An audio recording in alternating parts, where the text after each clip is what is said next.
ತಾಲೂಕು ನಿವೃತ್ತ ನೌಕರರ ಮತ್ತು ಕುಟುಂಬ ಪಿಂಚಣಿದಾರರ ಕ್ಷೇಮಾಭಿವೃದ್ಧಿ ಸಂಘದ 2024-25ನೇ ಸಾಲಿನ ವಾರ್ಷಿಕ ಮಹಾಸಭೆಯು ಸೆಪ್ಟೆಂಬರ್ 20ರಂದು ನಡೆಯಲಿದೆ ಎಂದು ಸಂಘದ ಕಾರ್ಯದರ್ಶಿ ಬಿಸಿ ನಿಂಗಪ್ಪ ತಿಳಿಸಿದರು.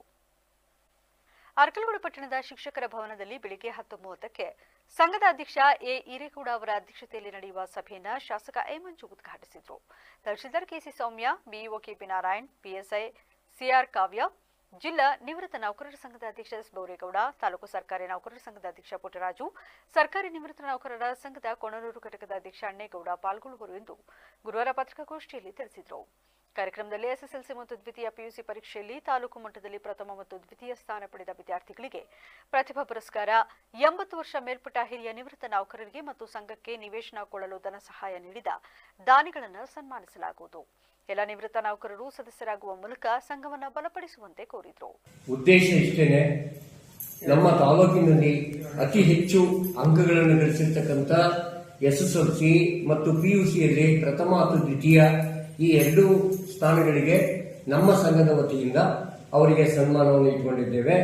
ಜೊತೆಗೆ ಇನ್ನು ನಮ್ಮ ಸಂಘದಲ್ಲಿ ಹಿರಿಯ ಸದಸ್ಯರಾದಂಥ ಅಂದರೆ 80 ವರ್ಷಕ್ಕಿಂತಲೂ ಮೇಲ್ಪಟ್ಟಿರ್ತಕ್ಕಂಥ ಹಿರಿಯ ಸದಸ್ಯರುಗಳಿಗೆ ನಮ್ಮ ಸಂಘದ ಅವರಿಗೆ ಸನ್ಮಾನವನ್ನು ಗಣ್ಯರಿಂದ ಮಾಡಿಸ್ತಾ ಇದ್ದೇವೆ. ಅವರು ಈ ಒಂದು ಸಮಾರಂಭಕ್ಕೆ ಖಂಡಿತ ಹಾಜರಾಗಬೇಕು. ಹಾಗೆ ಇನ್ನು ಮುಂದೆ ನಾವು ನಮ್ಮ ಸಂಘದ ವತಿಯಿಂದ ಕೆಲವು ಆರೋಗ್ಯದ ಸಂಬಂಧಪಟ್ಟ ಹಾಗೆ, ಏಕೆಂದರೆ ಆರೋಗ್ಯ ಬಹಳ ಮುಖ್ಯ ಆದ್ದರಿಂದ ಆರೋಗ್ಯಕ್ಕೆ ಸಂಬಂಧಪಟ್ಟ ಹಾಗೆ ಡಾಕ್ಟರ್ಸ್ಗಳನ್ನ ಕರೆಸಿ ಒಂದು ಕ್ಯಾಂಪ್ ಅನ್ನ ಮಾಡಬೇಕು ಅಂತ ತೀರ್ಮಾನ ಮಾಡಿದ್ದೇವೆ. ಆ ಕ್ಯಾಂಪ್ನಲ್ಲಿ ಕೆಲವೊಂದು ಕಾಯಿಲೆಗಳಿಗೆ ವಿಚಾರವಾಗಿ ಡಾಕ್ಟರ್ಸ್ಗಳನ್ನು ಕರೆಸಿ ಆ ವಿಚಾರವನ್ನ ಪ್ರಕಟಣೆ ಮಾಡಿಸಿ ಅದಕ್ಕೂ ಸಹ ಒಂದು ವ್ಯವಸ್ಥೆಯನ್ನ ನಾವು ಮಾಡಬೇಕು ಅಂತ ಇಟ್ಕೊಂಡಿದ್ದೇವೆ.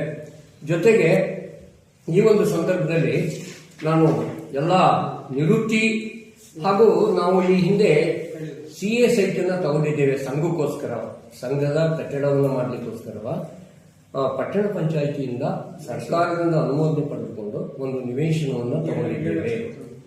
ಆ ನಿವೇಶನ ನಮ್ಮ ಸಂಘದ ಹೆಸರಿಗೆ ಈಗಾಗಲೇ ನೋಂದಣಿ ಆಗಿದೆ. 2001ರಲ್ಲಿ ನೋಂದಣಿ ಆಗಿದೆ. ಆ ಕಟ್ಟಡವನ್ನ ಆ ನಿವೇಶನವನ್ನು ತೆಗೆದುಕೊಳ್ಬೇಕಾದ್ರೆ ಕೆಲವು ದಾನಿಗಳನ್ನ ಹೋಗಿ ಕೇಳ್ಕೊಂಡು ಈ ತರ ಇದೆ, ದಯಮಾಡಿ ತಮ್ಮ ಹಣ ಸಹಾಯವನ್ನು ಮಾಡಬೇಕು ಅಂತ ಕೇಳ್ಕೊಂಡಾಗ ಶ್ರೀಯುತ ಯೋಗ ರಮೇಶ್ ರವರು 60,000 ರೂಗಳನ್ನು ಕೊಟ್ಟು ಸಹಕರಿಸಿದರು. ಅದರ ಜೊತೆಗೆ ಶ್ರೀ ಎಂ.ಬಿ. ಕೃಷ್ಣೇಗೌಡರು ಸಮಾಜ ಸೇವಕರು ಹಾಗೂ ಸ್ಟೋನ್ ಕ್ರಷರ್ ಯಜಮಾನರು ಮುದುಗನೂರು, ಅಂದ್ರೆ ಈಗ ಅಲ್ಲಿ ಅವರು ದೊಡ್ಡ ಮಕ್ಕಳು, ಅವರು ಸಹ 50,000 ರೂಪಾಯಿ, ಹಾಗೂ ಶ್ರೀ ಸುರೇಶ್ ಸಿಂಗನಕಿಟ್ಟೆ ಅವರು ಸಹ 50,000 ರೂಪಾಯಿ, ಹಾಗೂ ಎಂ.ಎಂ. ಸುರೇಶ್ ರವರು 25,000 ರೂಪಾಯಿ, ಹಾಗೂ ಇನ್ನಿತರ ಜನರು ಹೆಚ್ಚಿನ ರೀತಿಯಲ್ಲಿ ಹಣಕಾಸಿನ ಸಹಾಯವನ್ನು ಮಾಡಿ ನಮ್ಮ ಹೆಸರಿಗೆ ಹಣವನ್ನು ಕೊಟ್ಟು ನಿವೇಶನವನ್ನು ಪಡ್ಕೊಳ್ಳಿಕ್ಕೆ ಸಹಕರಿಸಿದ್ದಾರೆ. ಅವರಿಗೂ ಸಹ ಈ ಒಂದು ಸಮಾವೇಶದಲ್ಲಿ ಸನ್ಮಾನವನ್ನು ಇಟ್ಕೊಂಡಿದ್ದೇವೆ. ಅವರು ಸಹ ಈ ಒಂದು ಕಾರ್ಯಕ್ರಮಕ್ಕೆ ದಯಮಾಡಿ. ಸಂಘದ ಅಧ್ಯಕ್ಷ ಎ ಈರೇಗೌಡ, ಸಂಘಟನಾ ಕಾರ್ಯದರ್ಶಿ ರಾಮಲಿಂಗ ಶೆಟ್ಟಿ, ಖಜಾಂಚಿ ಶಿವಣ್ಣ, ಕಟ್ಟಡ ಸಮಿತಿ ಅಧ್ಯಕ್ಷ ಟಿ ಹೊನ್ನೇಗೌಡ ಸುದ್ದಿಗೋಷ್ಠಿಯಲ್ಲಿ ಹಾಜರಿದ್ದರು.